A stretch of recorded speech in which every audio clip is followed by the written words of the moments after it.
Let's start here. For those not familiar with CloZure, can you give us the two-sentence elevator boardroom pitch? Sexy, hard hitting, female fronted, gothic, hard rock. One, two, three, four. The Brutally Delicious Podcast. The Brutally Delicious Podcast. The Brutally Delicious Podcast. The Brutally Delicious Podcast. New single, Criminal Minds. What's been the response to it so far? Pretty good. I think everyone's kind of just excited that with seeing the Devil Effect and, Nevermore and then our cover that we did with Joshua from Magnolia Parks, Bring Me to Life from Evanescence. Criminal Mind was the first time that like literally you could see us on tour doing really stupid things and get to like see the behind the stage stuff. And so I think a lot of people really like it. We had so many comments of people recognizing what show it was or that they were in the crowd or just them seeing Zach do his crazy antics on tour. Well, let's see. Let's start this way. How difficult was it to reinvent yourself in 2023, especially as a female-fronted band after being around since 2012? So the two of us actually showed up. We were the new change. Yeah. The OGs, is Matt and both Mikes. But ever since we showed up, the response from fans and everything has just been overwhelmingly positive. Like I showed up with big shoes to fill in CloZure, and the fans have welcomed me with open arms. And it's just and for me and for Nikolai has been overwhelmingly positive responses from everyone. Yeah. I mean, I don't know if CloZure had any idea how people were going to possibly react to me. I don't Right, think because it's I completely even knew. different, right? Yeah, I mean, I came from a female fronted band obviously prior before and the band started off as that. I mean, it was just me and that's all it was. And Zach's worked with females before and so has Matt, but both Mikes, Cordell and McCann, they didn't know what it was like and I know they were extremely opposed to it themselves personally, but the funniest thing was is I met them for the first time, late September or so and that's when we wrote The Devil Effect in the matter of a month. Zach joined in like literally the month after. And then Yep. it was just guns ablaze as we hit the road in November, recorded 4 singles. And when we went on tour, what, February, March? March. March, we were honestly a little nervous, but the CloZure crew and just everybody that gave us a listen or stopped, even if they weren't knowing what they were about to walk into and watched it, they all really liked it. And I think what we've built out now is more so just you can see that there's like honest chemistry there and like a real friendship between the fans. Yeah. Okay. So let's try this again. What impact has working with Grammy-winning producer Malcolm Springer had on CloZure's recent singles? And then again, how has this collaboration influenced your creative process? Malcolm Springer basically kicks our asses Yeah. and tells us if he really likes something. And then if he doesn't like something, he helps us completely reconstruct it. He has this way of bringing. Malcolm, come here. There he is. You want to say hi for the interview? We're talking about how you kick our asses and you basically tell us if you like something Hey, Malcolm. or you just completely restructure it for us. Yeah, it's what a producer does, man. Yeah. Pretty much. Pulls the best out of us, man. He'll take a good song, turn it into a great song, Yeah. package it up, and get it ready for the fans. It's This fun. man. It's fun. We have a blast, and they're awesome. They adjust fast, but we've worked together before, so it's like clockwork. Yeah. Mhm. Hey, you Did got you an find- alien behind you. Do you have an Yeah. alien behind you? Oh, I do have an Yeah. alien behind me. Did you find it intimidating at first working with him? Absolutely. A little bit. Well, little he bit. scared all of the boys. Malcolm has always been nice to me. Like we're Yeah. besties. So I am excited. They're always nervous about like, oh God, is Malcolm gonna rip us a new tater? Nice. Yeah, we have a blast. We have a blast, man. Yeah. But this So time what- around, we're gonna be doing instead of 4 songs, 5 songs. So Yep. Yeah. a busier year. Oh, nice. Yeah.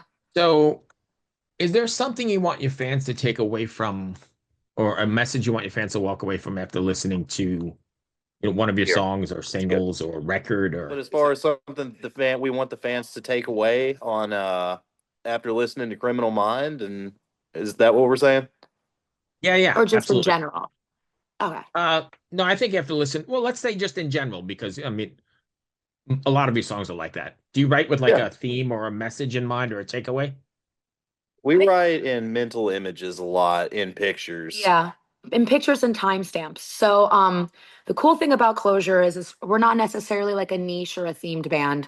Um, if I went through a breakup, or a party anthem, moment in my life, that's exactly what you're gonna get out of the single.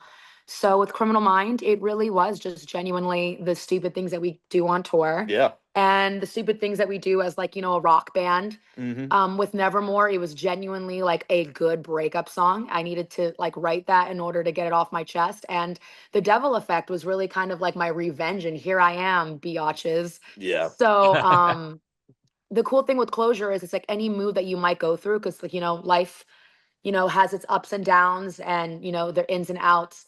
You will more likely be able to find a song that fits your mood or whatever time period that you're in. Absolutely. So when you guys are writing, then are you writing in the traditional sense, like all together in a room, I or you? wish. Yeah, we wish. I wish, man. So Nikolai lives in Florida. Two of the guitarists are in Alabama. I live in Kentucky, and our drummer lives in India, as in Oh the wow, country. Yeah. And wow. so a lot of it is Matt, our rhythm guitarist, will come up with the gist of a song, kind of the basics of it. Yep. And then, him and Mike, our lead guitarist, will work together on it. And then about that time, it gets sent to me and to Nikolai and to Mike. And we start coming up with our parts so that whenever we meet up for a tour or for studio time, whatever, we can start shooting it and really kind of getting into how it works and how we want to construct it. Yeah. Our first time ever playing together was like 3 days before the studio. Yep. Really? It was, yeah. So Hmm. we actually never really all met each other at once, until 3 days before the studio. I got to meet my drummer for the first time. And, we were absolutely nervous because what you write in your like the confinement of your own home is going to be very different than when you actually get to go in the Right. room with all of your band members and feel the energy and like the synergy of it all. So that was the first time that we ever practiced together. The first time that we ever practiced for tour. We had one Yep. day Yep. to figure it the hell out. And the ironic thing is Think. it's like the audience gets to see us real time, Yep. bro, as we literally FaceTime and talk to each other nonstop, and like our freaking Facebook chats are stupid. But then we only actually ever get a few days beforehand to ever. Yeah, I know our first time playing as a full band with this lineup was in a garage in front of Malcolm Springer. Yeah, that was And you intimidating. want to talk about terrifying, which I'm 3 weeks into being hired into the band at that point, just mortified. I remember going up after the first day of pre-production and just sitting in the chair at the Airbnb Mhm. and thinking like, all right, they're gonna fire me. That's for sure. I just hope they're cool about it. But sure enough, here we are, man. Yeah, it was definitely an experience to say the least. Do you think about when you're writing songs, do you think about like how it's going to come across on stage? Like, hey, this is a good point for a jump Yep. or a break or whatever. Absolutely. Yeah. It didn't happen like that at first though. Our first tour, I think we were just excited to honestly play with each other and like be with each other for a few days. Hmm. Because prior to that, all we had was studio recording, but it was constantly work, work, work. Yep. Tour, you get to enjoy yourself just a little bit more. Obviously, by the first tour, we wanted to refine ourselves. Second tour, we were like, okay, we need to take this into action. By our third tour, it's been an interesting combination of professionalism and then like being able to be like best friends on the bus and Yeah. act stupid. Yeah. Thanks. All Yeah. right. Well, I know we're kind of tight on time, but what's your tour plans for this? You plan on taking it on the road again? We're taking over the world, baby. Yeah. So 2025, there's going to be a lot of new updates. We have new booking management. We just got signed to Wake Up Music, our label. I know we're looking at 2 tours for fact in the future. That which we cannot disclose. But if you follow us on all of our social medias and everything, trust me, we are going to be the first one screaming it from like every freaking mountain. Oh yeah. Oh yeah. We're proud of these. Yeah. So speaking of socials, then, can you tell us where we can find you?